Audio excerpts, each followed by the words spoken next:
안녕하세요. 그리스도 영성학교를 운영하는 신목사입니다.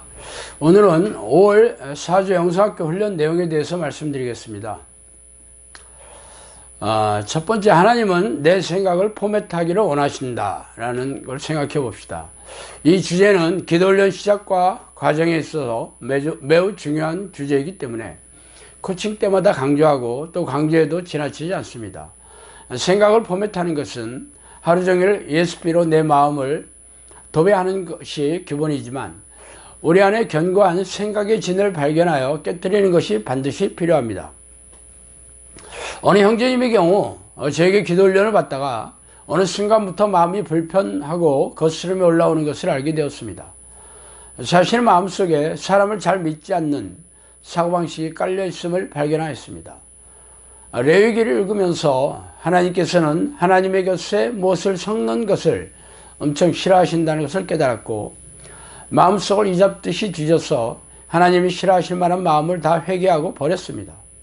그리고 그 이후로 뒤돌아보지 않고 ESP로 생각을 쳐서 포맷하였습니다. 섞인 것을 안 버리고 물만 붓고 있으면 깨끗해지지 않습니다. 현재 기도훈련을 해오신 많은 분들은 많은 시간과 노력을 쏟아 부으셨죠. 영성학교 처음 초기에 훈련받았던 코치진들과 동역자들보다 더 많은 시간과 강도로 훈련하고 있습니다. 그러나 생각을 포맷하는 것은 한참 부족하죠. 기도훈련을 시작할 때 가장 중요한 것은 하나님께 대한 믿음입니다. 하나님께서 우리들을 부르셔서 하나님을 부르고 성령의 사람이 되기를 원하시기에 저와 코치인들을 세우셔서 이 일을 감당하게 하셨습니다. 그러나 코칭받을 때 거스름이나 부정적인 생각이 툭툭 튀어나오고 오랫동안 처리하지 못합니다. 이것은 근본적으로 성령의 사람이 어떤 사람인지 모르는 것이고 하나님께서 세우신 권위를 인정하는 믿음이 없기 때문입니다. 그래서 관계가 좋은 것처럼 보일 때는 잘 따르지만 돌직구가 날아오면 믿고 따르지 못합니다. 하나님을 믿고 있는다고 생각하지만 실제로는 하나님을 믿는 것이 아니라 나한테 잘해주는 사람을 믿는 것이죠. 우리가 문제가 생기면 자신을 더 믿습니다. 자신의 생각을 한 번 더 꺾고서 돌직구를 맞아도 신뢰함으로 나아가야 합니다. 이것이 하나님의 능하신 손 아래서 겸손한 것입니다. 우리가 어떻게 하나님의 뜻을 배우고 순종합니까? 하나님께서 보내주신 하나님의 사람을 통해서 배우고 복종하는 것입니다. 성령의 사람은 하나님의 사람입니다. 나에게 좋은 말을 해주는, 나에게 소속된 사람이 아닌 하나님의 원하시는 뜻을 말해주는 하나님께 속한 사람입니다. 어떤 말을 듣고 거스름이 올라오는 것은 다 미혹영이 주는 것이죠. 나의 판단을 믿지 마세요. 내 생각을 꺾지 못하고 계속 붙들고 있으면 하나님의 뜻을 분별하지 못합니다. 기존에 가지고 있던 하나님과 하나님의 종에 대한 관념이 옳다고 생각하지 말고 포맷하세요. 내 생각을 포맷하기 위한 최고의 방법은 성경에서 다시 시작하는 것입니다. 제가 하나님을 부르는 기도를 시작했던 커다란 계기는 인생의 고난을 만난 후 내가 가졌던 기존의 경험과 지식을 모두 불태워버리고 성경에서 하나님을 만나는 방법을 찾았던 것이죠. 다양한 영적 서적이나 설교를 찾아다니지 말고 성경으로 돌아가 하나님을 다시 찾으세요. 내가 아직도 하나님을 잘 모른다는 것을 인정하고 말입니다. 내가 하나님을 올바로 알고 올바로 기도했다면 아직 성령을 만나지 못할 이유가 없겠죠. 성경을 읽으면서 깨달음 자체만으로 만족하고 끝내서는 안 됩니다. 하나님의 마음을 찾으세요. 이 장면에서 하나님은 왜 이렇게 하셨을까? 동생을 죽인 가인에게 하나님이 나타나셨을 때 어떤 마음이셨을까? 하나님을 알게 되면 두려움이 없어집니다. 하나님을 두려움으로 섬기는 자들을 불쌍히 여기시고 돌보시는 그분을 알게 되면 죄 짓는 것을 두려워하게 되죠. 그럴 때 오히려 하나님의 은혜와 사랑을 누리게 되며 계명에 순종하는 것이 쉬워집니다. 문제가 아니라 하나님께 초점을 맞추시기 바랍니다. 두 번째, 하나님은 깨뜨려진 마음으로 나오기를 원하죠. 욥처럼 완전한 사람은 정말 드물 것입니다. 그런 그에게 하나님께서는 왜 극심한 고난을 허락하셨을까요? 하루아침에 모든 것을 잃고 자신의 몸까지 전기로 온몸이 덮여 친구들이 알아보기 어려울 정도로 일제히 소리를 지르며 울고 옷을 찢었으며 7일 동안 아무 말도 못하고 그의 곁을 지켰습니다.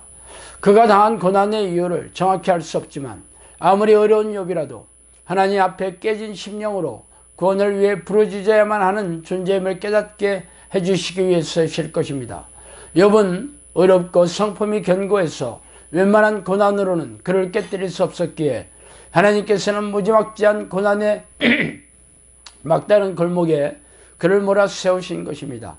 미어경에 그의 마음속에 사무치도록 공격한 것은 아마도 하나님 왜요? 이해가 안 됩니다. 내가 왜 하나님을 어떻게 섬겼는지 아시지 않습니까? 였을 것입니다. 아무리 하나님과 친밀한 욥일지라도 하나님을 다 알지 못하는 불완전한 존재이며 깨어지지 않으면 애통하고 가난한 마음으로 하나님을 부를 수 없음을 그는 깨닫지 못했습니다. 자신의 이해 밖에서 일어나는 일들을 통해 자신이 미천한 피조물이고 간절히 부르짖음으로 구원받아야 할 존재임을 배웠습니다. 욥도 이럴진데 우리는 얼마나 하나님께 매달려 구해야 하겠습니까? 하나님의 긍휼이 없이는 한 발자국도 움직일 수 없음을 고백하며 회개해야 합니다. 가난한 마음을 쉽게 잃어버리는 사람은 자신의 의를 쉽게 의지하는 사람입니다. 하나님께서 일부러 내 심령을 깨뜨리시기 전에 우리 스스로 하나님 앞에 자복하고 회개함으로 거룩한 주님의 종이 되도록 눈물의 성을 쌓도록 하시기 바랍니다. 세 번째, 하나님은 충성된 자를 찾으십니다. 내 눈이 이 땅에 충성된 자를 살펴 나와 함께 거하게 하리니 완전한 길에 행하는 자가 나를 수종하리로다. 시편 101편 6절 말씀입니다. 충성된 사자는 그를 보낸 이에게 마치 추수하는 날에 얼음 냉수와 같아서 능히 그 주인의 마음을 시원케 하느니라. 잠언 25장 13절이죠. 충성되고 지혜 있는 종이 되어 주인에게 그 집 사람들을 맡아 때를 따라 양식을 나눠줄 자가 누구냐. 마태복음 24장 45절 말씀입니다. 충성은 하나님을 믿는 믿음에서 나오는 것이고 성령께서 주시는 열매입니다. 단순히 성실함을 의미하는 것이 아니라 진실함과 정성을 왕이나 국가에 바치는 것을 말하죠. 하나님이 이 땅에서 그의 나라와 그의 일을 구하기 위해 충성하는 사람을 찾고 계십니다. 그런 충성된 사람에게서 이 모든 것, 이 땅에 살 때 필요한 모든 것을 채워주실 것을 약속하셨죠.